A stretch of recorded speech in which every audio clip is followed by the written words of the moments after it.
Devin had just about reached the end of it all. He had been hired on with the company the year before with the promise of rapid advancement, stock options, and that his voice and opinions would have weight. To date he had yet to see even a single pay raise, let alone advancement or stock options.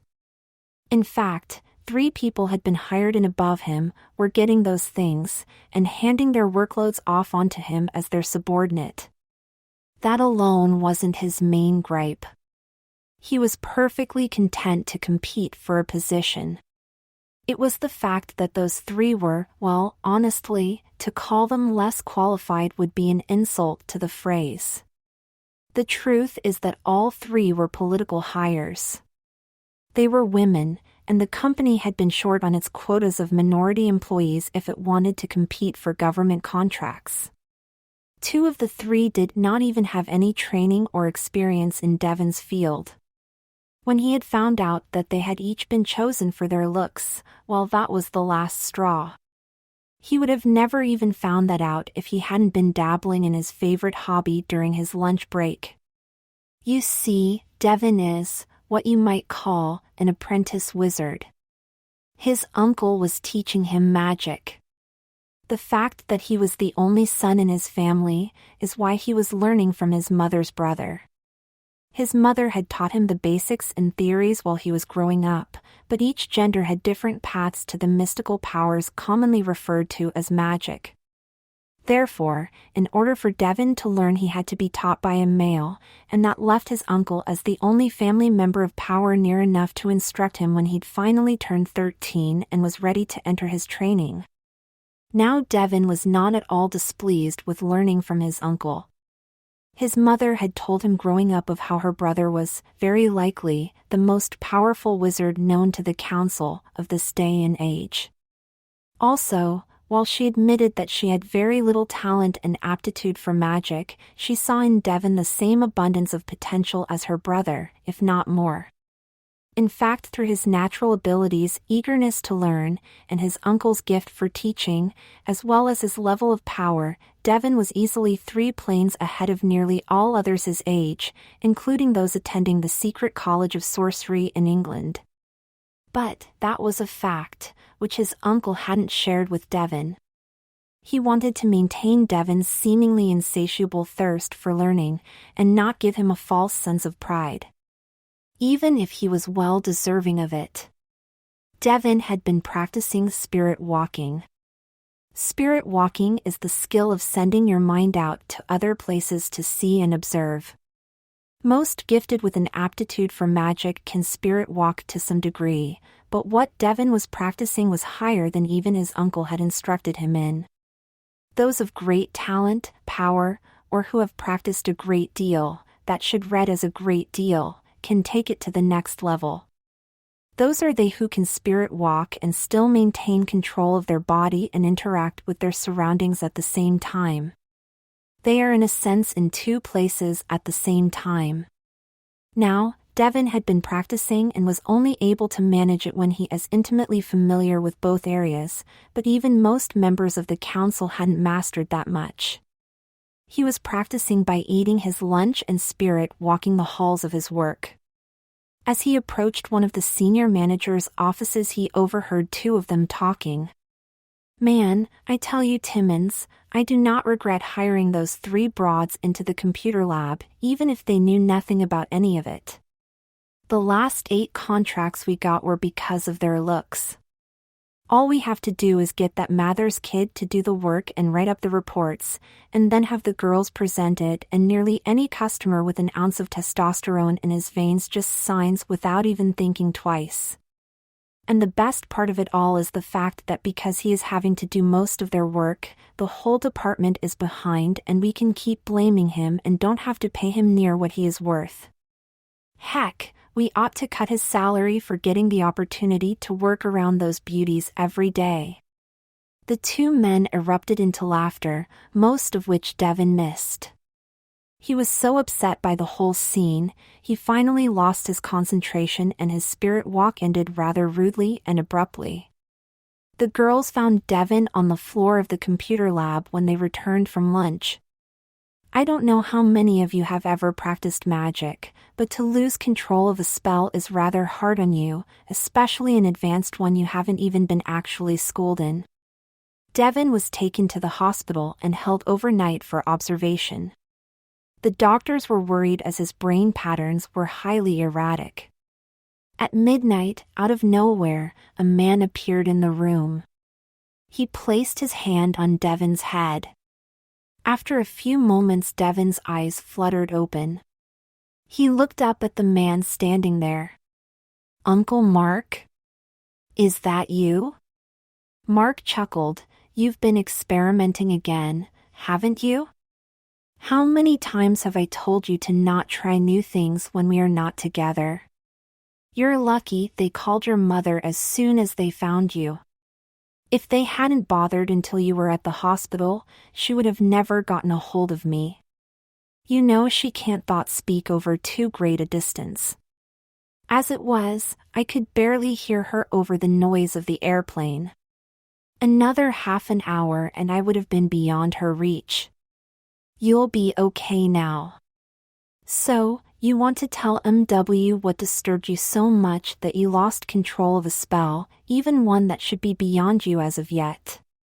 Devin recounted what he had been going through, and what he had overheard. He even went into great detail of how he was doing in his dual awareness spirit walking.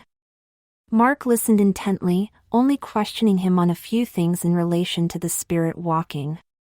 At the end, he continued to study Devin for a few minutes, then asked, "What do you plan on doing about it?" Now it was Devin's turn to ponder. After about 10 minutes of weighing ideas, he finally replied, "Well, for one thing, I don't think I am going to stay on with them. However, before I go, I think that there are several people who need to learn some lessons. But some of what I am thinking about is beyond what we have covered so far. Uncle Mark, I am going to need your help." Devin went into a thorough explanation of what he wished to do.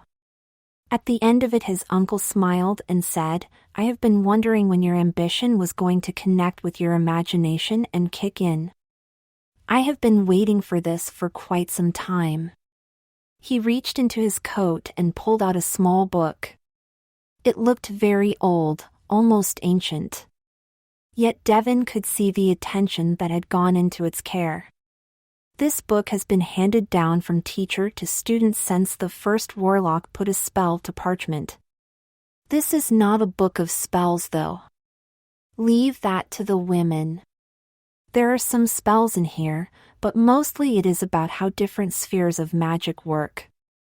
Uncle Mark continued, "Now I could continue to teach you spells, instruct you, and even teach you the spells you would need to bring the justice you seek." He paused for several moments to allow the magnitude of the choice to sink in. "Or, I can pass this book on to you. I would no longer be your instructor. You would be your own teacher. It is a hard road, but I think you are more than ready. In truth, there is nothing more I could teach you that you couldn't learn better on your own with that book. But another thing to consider, if you take the book, I must report to the council that you have it and that I no longer instruct you. This could draw a lot of unwanted attention to you, as most other teachers would not pass along their book until the student has studied for at least 100 years. There are also those who like to hunt down and take these books from others after killing them in spell combat. They reason that one should not be given their book until they have mastered the arts necessary to keep it. I have shied away from teaching you combat magic, and should you choose to take the book now, you will have to learn on your own. If you do not take the book now, I will not deceive you, it may well be 100 years before I offer it to you again. Then again, it may only be next week. The choice lies with you." Devin looked from his uncle to the book. They sat in silence for nearly an hour.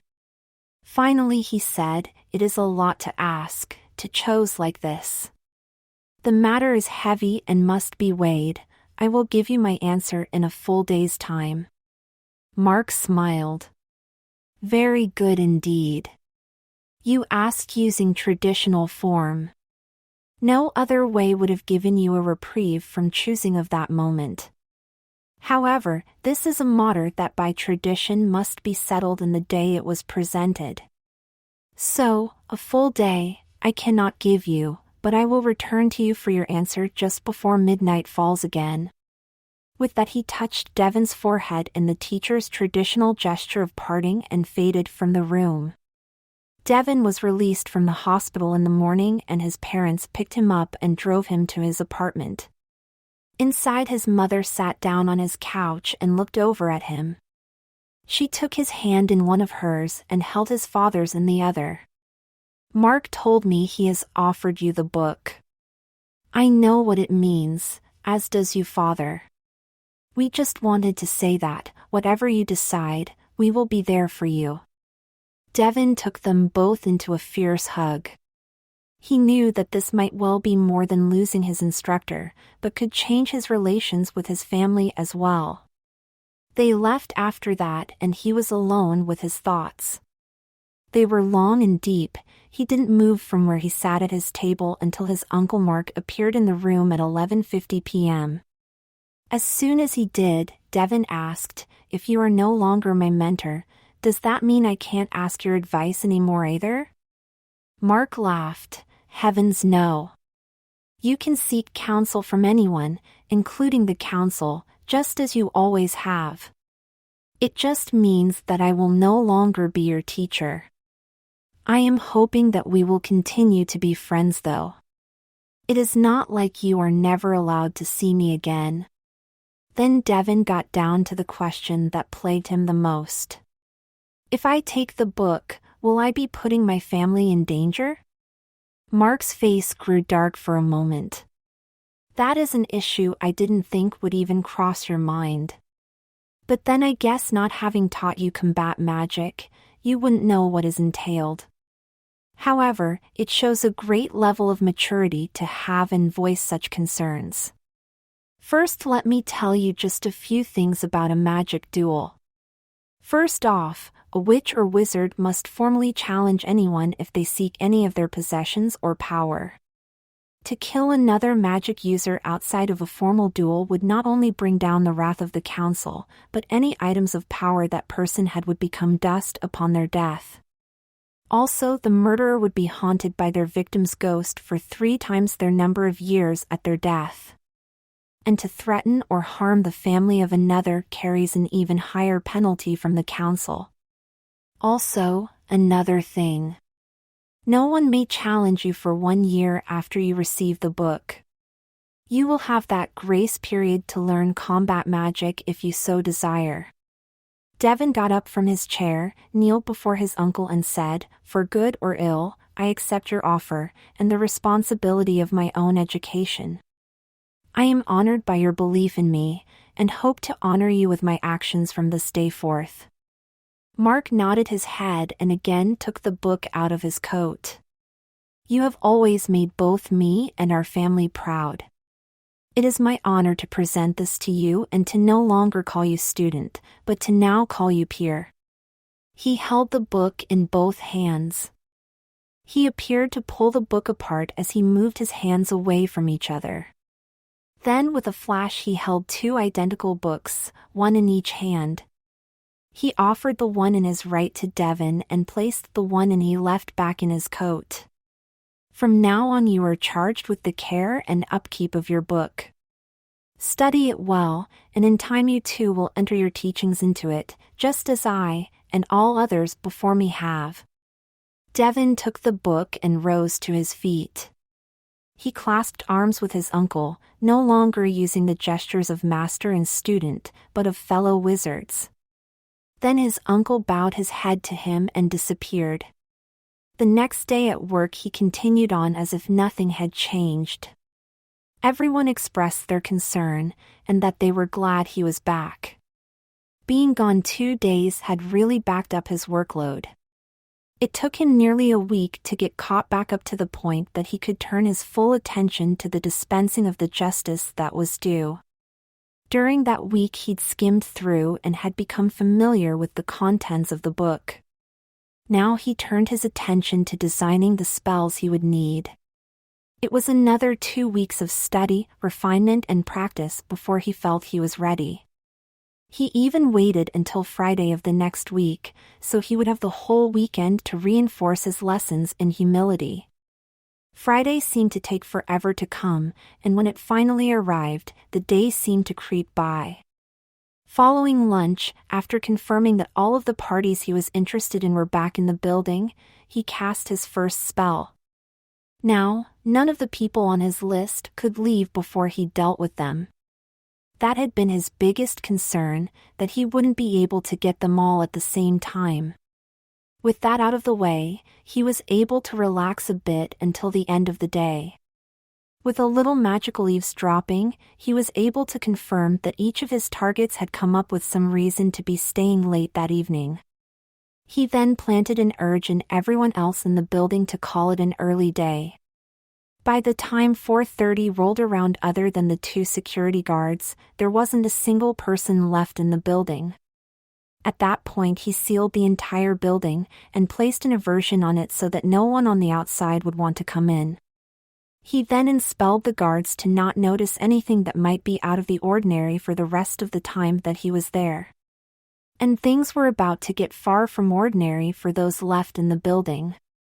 The first step started in the work lab. He walked in and all 3 women were at their respective desks, doing busy work and not really knowing why. "Good evening, ladies. I thought that tonight we could discuss some inequality that has been going on here in our little group. Now none of you need try and defend anything you have or have not done. You see, we are going to let karma be your judge." He waved his hand and they all froze in mid-protest. "It's very simple, really. When I wave my hand again, you will each become the proportional size to the amount of workload you have handled, or the contribution you have made, that you were each hired for." He could see the terror in their eyes as their situation dawned on them. With that he waved his hand. Now, even though he had designed the spell, and knew what to expect, the results were still amazing. 5'8" tall Stephanie simply disappeared into a pile of clothing. 5.5 Karen shrank down to a little over 2.5 feet tall. While 5'11" Amy shrank the least, appearing to be just over 4 feet tall. What did surprise him though was how the spell affected each of their clothing. It seemed that only Amy's glasses, bra and pantyhose shrank along with her while the rest of her clothes stayed the same size. Karen shrank out of everything except her bra, stockings, garters, and her shoes. Apparently she wasn't wearing any panties to begin with. Checking out the pile of clothes left by Stephanie, it looked as if nothing shrank along with her, although it looked as if some of her undergarments had tried to. Her bra looked like it would barely fit a child, and her panties would fit a large doll. Her pantyhose were unaffected. When he picked them up, something slid down into the toe of one of the legs. Raising it up for a better look, he saw that it was a teeny, naked, little Stephanie, not even 3.5 inches tall. He reached in and pulled her out, then walked over to Karen and placed her in her hands. "You take good care of her now. I don't want any of you hurt." His spell had informed him on how much each of them had shrunk, as well as their current height. "Now then, ladies, we see your true worth. Steph, you haven't really done anything productive here besides fill a quota as a minority. You have only fulfilled 5% of the role you were hired for. I even offered to teach you anything you wanted to help you fill in the training and background you lacked to do this job. But no, you were just happy to pass any assignments over to me and go about flirting with all the senior managers and government contractors. If all you wanted was to become a trophy wife, well, now you have your wish. At 3 2/3 inches tall, you will easily fit on the top of any trophy." He smiled at the tiny woman, cowering in Karen's hand. Next he looked up just a bit into Karen's eyes. Karen, I expected a lot more from. You are the only one of the three of you who actually had a background in our field. But you just skated along doing only those assignments that would bring you a lot of recognition from higher up, or just flat out stealing the credit for work that I did. In fact, you resorted to that more and more. It is probably only your earlier efforts that kept you from becoming as small as Stephanie. He glanced down at Steph after mentioning her. She had her arms over her head trying to protect herself as she was racked by sobs of despair. He felt sorry for her in her situation. She really had just been trying to get a husband so she could get out of the lab where she felt so intimidated and like she was a hindrance. But Karen. He turned his attention back to her. You, my dear, have proven yourself to be a cold-hearted, manipulative little bitch. Well, little you are now in fact as well. 50% of you original height, just as you only have actually produced half of the work you were hired for, yourself. You now stand a mere 2 feet 9 inches tall, shorter than the pockets of many men's pants. But with your little high heels on you will be at the perfect height to be the little cocksucker you have always acted like. The look of hatred and defiance in her eyes was exactly what he expected from her. If she had only channeled that fire into her work, she could well have outpaced even him. Instead, she proved herself the backstabber again as she raised up Stephanie in her fist and hissed, "You said you didn't want any of us hurt, well, change me back or I swear I will crush her into a bloody pulp right before your eyes." Steph was squirming in her grasp, her little face clearly showing her pain as the woman so much larger than her tightened her grip. Devin glared back into her cold eyes. "You really don't want to try that. If you don't change me back right now, I will, and I'll enjoy it." She growled back as she tightened her grip more. He heard the cracks of Stephanie's tiny ribs and saw her pass out. He was afraid she would do something like this, but had truly hoped even she wouldn't go even this far. Nevertheless, he had prepared for it. "Karen, don't do this. You're only going to hurt yourself," he pleaded. Before he could even utter another word, she clenched her fist with all her hatred and might. The tiny woman in her hand was crushed like an egg, blood and bits of gore squeezing out of her fingers. Karen let out a piercing shriek at the same time and then fell over unconscious. Devin fell to his knees. "Oh, Karen, I tried to warn you.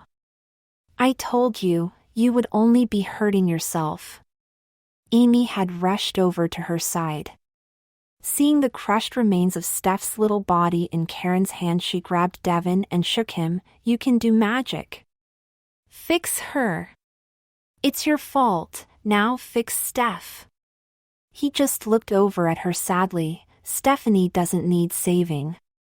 It is like I told Karen, she only hurt herself." She just looked at him blankly. "What are you talking about?" Devin looked over at her. "When Karen crushed Steph's body, she killed herself. That was the shriek she let out. Now she's dead by her own hand, and Steph is in her body. See, she's coming around now." He pointed to Karen's body as she moaned and started to sit up. As she sat up, her features changed to Steph's. Her hair went from brown to blonde, her eyes turned blue, and her face became the bright and sunny face of Stephanie. She stood up and looked herself over. "What happened to me?" Devin hung his head. "Karen tried to crush you, but only killed herself. I had to put you in her body to save your life. You look like you used to, for the most part, however I had to limit the changes I could make to her body to keep the other spells on you from failing. You have your head and fingerprints. But, for the most part, the rest of your body is hers. You will only be 5'6" when you are returned to full size, however there are some good things to come out of this. You now have all of her technical knowledge, as well. Your body is now 3 years younger than your old one.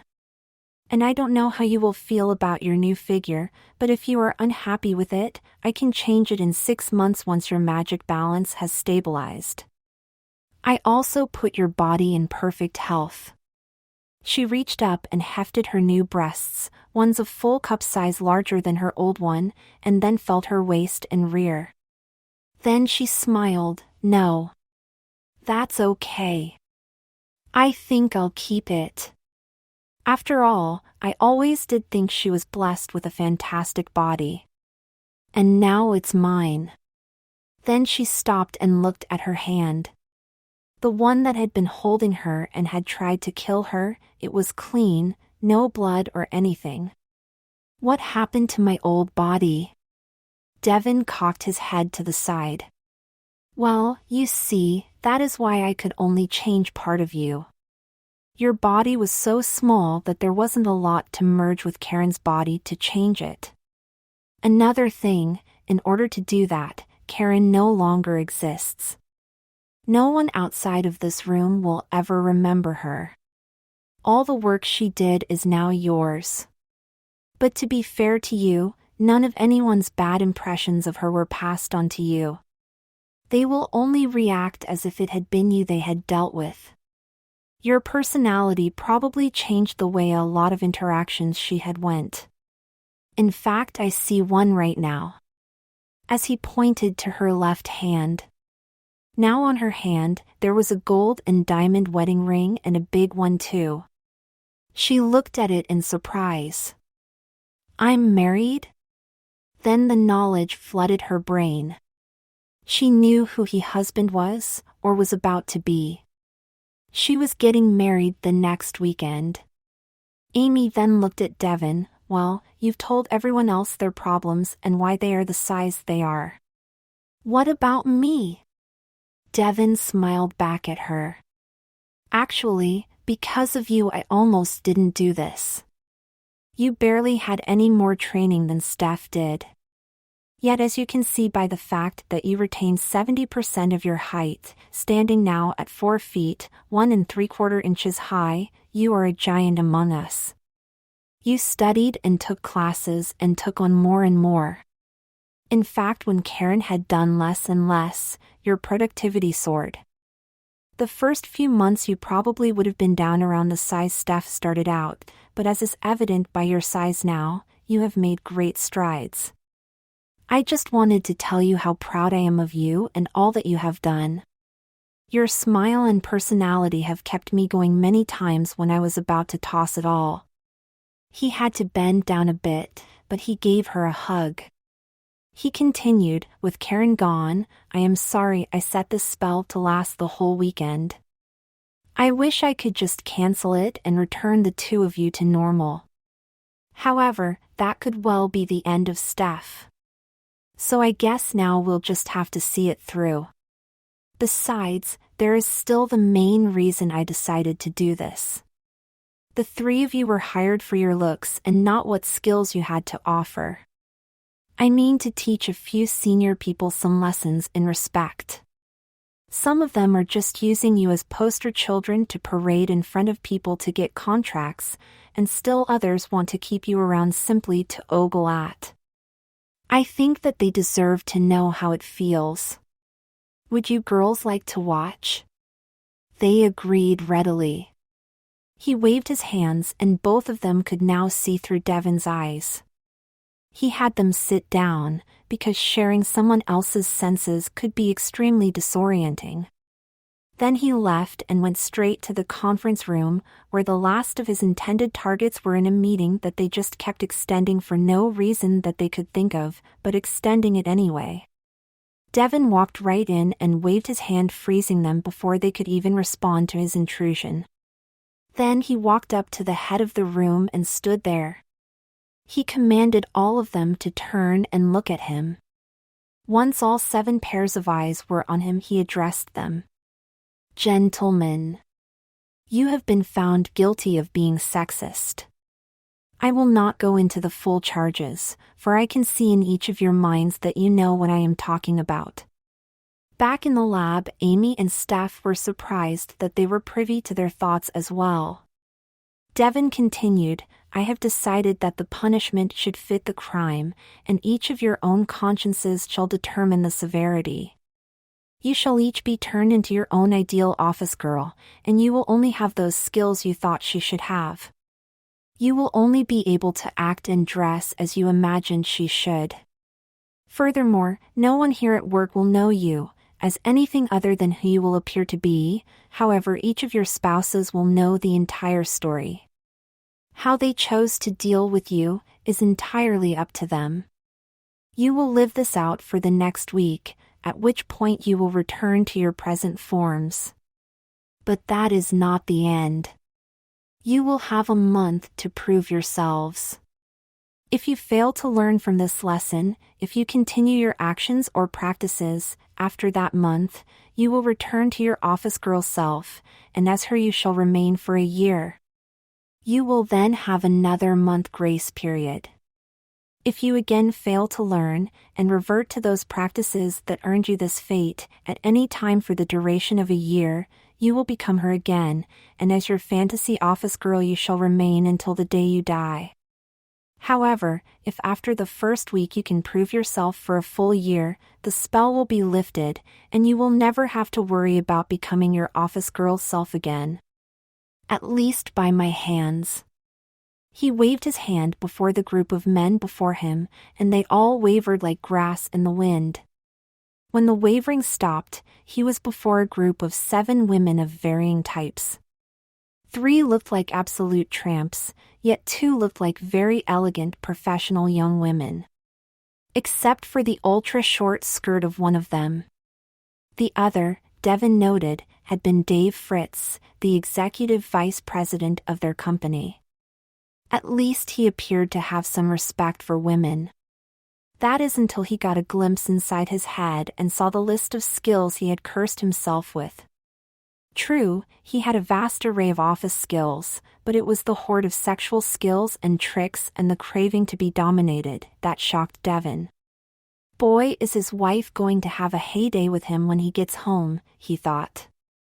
Not that any of the others were any better.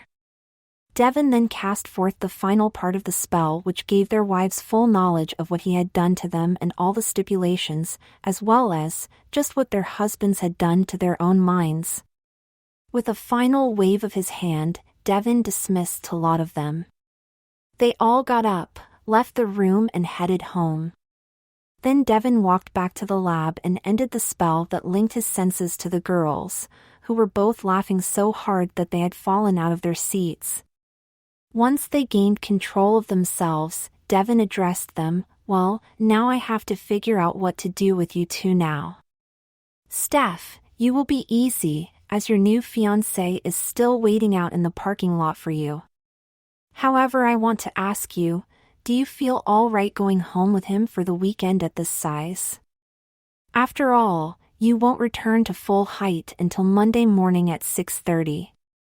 I can cast a charm on him so that for the weekend he doesn't notice if that is what you want.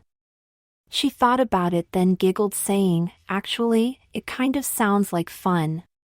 But can you make it so he doesn't freak out when he sees me this size? Sure, no problem. Now, Amy, he continued, turning to her. What can I do for you? She looked up, tapping her finger on her chin, seeming to think about it. Then she looked up at him with a mischievous grin. Well, I don't think it's fair that Steph gets to spend her weekend with a great big man. She paused long, relishing the confusion in his eyes. Finally she motioned him to lean down and she whispered purringly in his ear, I want you to take me home with you. Devin's eyes shot open and he stood back up and looked down at her in shock. You can't be serious. I mean, I shrank you. Why would you want to go home with me? She put her fists on her hips and looked up at him. I swear, Devin, you must be the densest man alive. I have been trying to catch your eye since I started working here. In fact, you are the reason I stayed even when they were treating us like they did. Plus, you've gone and changed one of the things about me that I always hated, my height. I have always dreamed about shrinking, or at least not being so tall. Do you think I enjoy being an inch taller than you, even if I didn't wear heels? I hated it. And I think Steph is right, being little with your man sounds like fun. And I do mean to have you as my man. You're not getting away from me now. Especially when I know you can do this to me," she said, indicating her reduced body. Then she sprung up, wrapping her arms around his neck and kissing him with all the passion and fire she had been keeping in check for almost a year. Epilog: Stephanie and her fiancé had a wonderful weekend. They both told Devin that they were calling it the best wedding present they got from anybody. Devin gave them a special present on their actual wedding day. He told them to not open it until they were on their honeymoon. It turned out that it was a shrinking/growing gun. Just set the knob on the side to the percentage size you wanted, point and shoot. The settings went from 5% all the way up to 200%. After the honeymoon, they both changed their vote to the gun as the best gift. Devin and Amy left the company the next week and started their own little firm. Steph and her husband left as well to join them. They were married the month after that. Amy liked being tiny so much that she spent most of her time at 4 feet or under. Devin granted her the power to control her own size, and she used it in their home all the time. Most of the senior managers Devin had changed did learn their lesson. Only Bill Andrews, the one he had originally overheard, was unable to change his ways, and ended up as his trampy office girl self for the rest of his life. Dave Fritz, however, actually tracked Devin down after he had left the company, and begged a huge favor. He and his wife had enjoyed his office girl self so much, he wanted to go back to being her. Devin simply re-enabled the spell, then made a few changes so that Dave's wife could change him back and forth between his male and female self. Another wizard confronted Devin, exactly a year to the second, after he received his book. The same mage left the house 5 minutes after issuing his challenge. Only he wasn't really the same mage. Devin had turned him into a wishing fairy. From then till the end of time, that wizard would fly around the world granting wishes to those who had been good. The fact that he looked like Tinker Bell from Disney's Peter Pan had been Amy's idea. The next morning, the entire Wizards Council visited Devin. They asked him why he'd simply changed his challenger rather than destroy him as he had been trying to do and claim all of the challenger's magic. He told them that he wasn't after more magic, and what he had was fine. Besides, his way would help make the world a better place. The council offered him a seat right there on the spot, but he turned it down, at least for the time being. His uncle appeared behind him and patted him on the shoulder, saying he'd made the right choice, following his heart. The council left muttering something about why both of them would turn down council seats. I would say that Devin and Amy live happily ever after, but that way beyond my scope to see. And besides, that would close off the chance for their other stories to be told.